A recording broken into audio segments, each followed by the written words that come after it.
தீய எண்ணங்கள், தீய நாட்டங்கள் நீங்க ஜெபம்.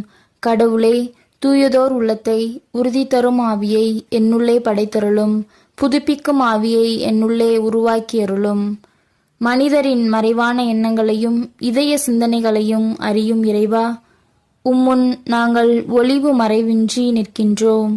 அடிக்கடி தீய எண்ணங்கள் எங்களுக்குள்ளே எழுகின்றது. இதனால் பிறரை தீய இச்சையுடன் பார்க்கின்றோம். மனதிலே பாவங்கள் பல செய்கின்றோம். இதையும் தாண்டி தீய நாட்டம் கொண்டோர்களோடு இணைந்து கற்புக்கு விரோதமான காரியங்களை செய்து உமது ஆலயமான எங்கள் உடலை தீட்டுப்படுத்திவிட்டோம். எங்களை மன்னியும் ஆண்டவரே. உமது வார்த்தைகளை படிக்கவும், நல்லோரின் உறவுகளை நாடவும், நல்ல எண்ணத்தோடு நற்செயல்களில் ஈடுபடவும் வரமருள வேண்டுமென்று எங்கள் ஆண்டவராகிய கிறிஸ்து வழியாக உம்மை மன்றாடுகின்றோம். ஆமேன்.